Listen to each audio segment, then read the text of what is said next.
aí, como foi o seu carnaval? Aproveitou bastante? Diz a lenda e os ditados que após o carnaval, o país, o mundo, né? O Brasil, o mundo começa a rodar.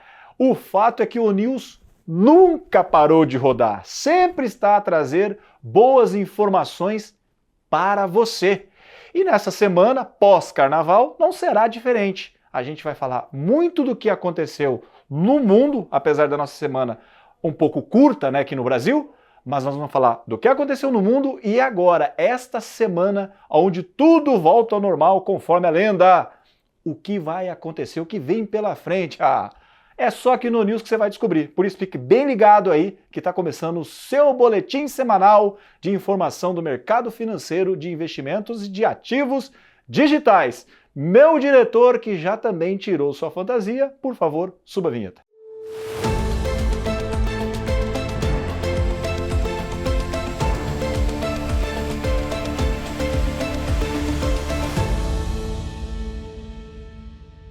E a gente começa falando da semana passada. Como eu disse, a semana foi curta, mas aqui no Brasil tivemos a divulgação do fechamento do PIB de 2024 e veio dentro de um crescimento na casa de 3,4%. Aquilo que se esperava, a economia acelerou no ano passado, a gente teve ali um início de 2024 com juros em queda, depois voltou a subir nas últimas reuniões daquele mesmo ano, Comitê de Política Monetária em virtude de um período inflacionário em alta.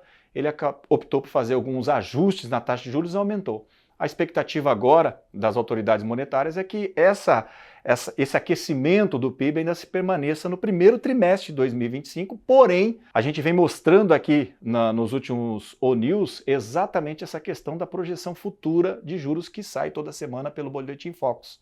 Aliás, é muito importante estar acompanhando o Boletim Focus sobre essa questão de que as possibilidades que tem de aumento de taxa de juros no Brasil.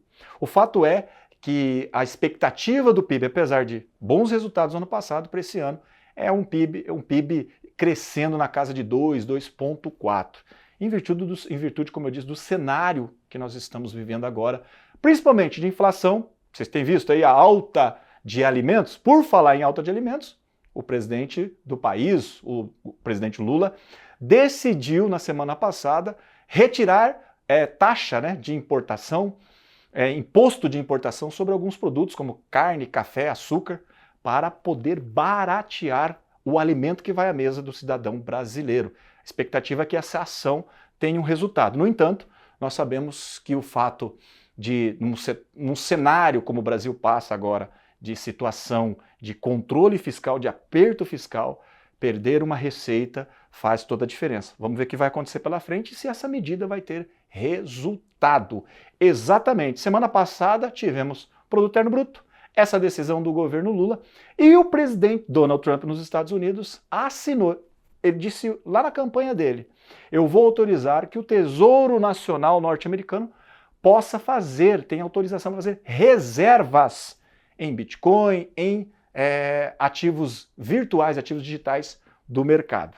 No entanto, ele nomeou uma equipe que no começo do seu mandato, após a posse em janeiro, começou a fazer a avaliação de quais seriam os critérios, quanto comprar, o que vai iniciar como reserva do Tesouro norte-americano, mas na última sexta-feira agora ele assinou a autorização para adquirir as respectivas moedas digitais. O fato principal do que aconteceu, que o mercado, se você percebeu, não atendeu aquela grande expectativa que o mercado criou, foi em virtude do quê?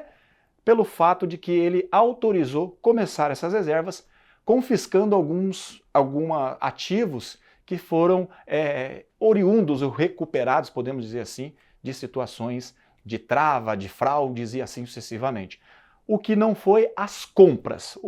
Todos os especialistas, analistas de mercado acreditavam que os Estados Unidos poderia começar já a ir às compras e começar a fortalecer a força de compra dentro do mercado de capitalização do ativo Bitcoin, do ativo virtual Bitcoin. Isso não aconteceu. Porém, entretanto e todavia, nós sabemos que o Bitcoin tem uma visão de reserva de valor. Por isso, as perspectivas e potenciais crescimento continuam no radar dos analistas. Porque em algum momento, com essa autorização assinada, O presidente Donald Trump autorizou o Tesouro começar a comprar também, não somente nesse primeiro momento, tomar propriedade desses ativos, mas depois ir às compras também. Inclusive, um dos investidores institucionais maior sobre Bitcoin, que é a MicroStrategy, na pessoa do seu representante, seu CEO, o Michael Saylor, sugeriu para que o governo Trump, o governo dos Estados Unidos, o Tesouro dos Estados Unidos, compre entre 5% e 25% da sua base, ou melhor dizendo, da sua reserva em Bitcoin, o que criou novamente uma boa perspectiva, lembrando para o futuro. Mesmo o mercado tendo essa oscilação como aconteceu nos últimos dias de fevereiro e no começo de março, as perspectivas para o ativo são interessantes. E essa semana, tem agenda boa essa semana? Sim. Essa semana vai ser o cumprimento da avaliação nos Estados Unidos das próximas decisões de taxa de juros por lá. Na semana passada foi divulgado o payroll e ele veio dentro daquilo que era projetado e esperado. O que abriu um alerta ali foi a questão do aumento dos desempregados, do número de desempregados nos Estados Unidos, mas o fato é que essa semana novas respostas por toda essa base de informação saem essa semana, serão divulgados, como o índice de confiança do consumidor e também o índice de confiança do produtor norte-americano. Por que esses dados são importantes, Cleber? Porque numa nova reunião de decisão de taxa de juros pelo Comitê de Política Monetária do Banco Central norte-americano, a expectativa é que a economia norte-americana reduza a taxa de juros, para que ela volte a se aquecer também, porque não somente alguns especialistas, autoridades monetárias dos Estados Unidos, acreditam que a economia dos Estados Unidos precisa reaquecer novamente. Para eles, ela está ainda estagnada com cara de recessão.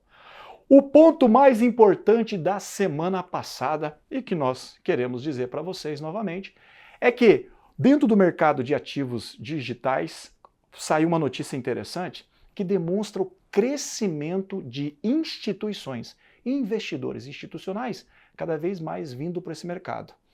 O que aconteceu? Depois de bancos comprarem ativos, colocarem reservas, se posicionar comprando ativos virtuais ou digitais para suas reservas, governos, como eu acabei de dizer agora, Estados Unidos, Brasil, entre outros países, China, também fazendo reservas nesses criptoativos, agora foi a vez do quê? De uma SA conhecida no Brasil, a Melius, também comprou pela sua tesouraria, autorizado pela sua tesouraria, comprou um posicionamento em Bitcoin, exatamente.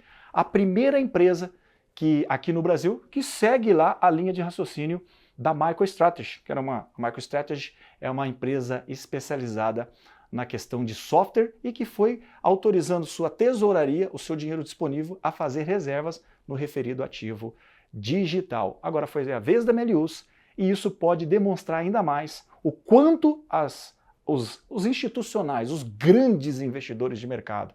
A gente viu, por exemplo, a BlackRock, a maior gestora de capitais, de recursos do mundo, criar o seu ETF em Bitcoin. A gente viu, como falei, governos, a gente viu bancos no Brasil, bancos internacionais e agora uma empresa aqui, uma SA brasileira também, comprando esses ativos e no mesmo caminho da parte institucional, comprando e se posicionando em Bitcoin, porque com certeza o papel principal do Bitcoin é exatamente isso, é criar uma reserva de valor.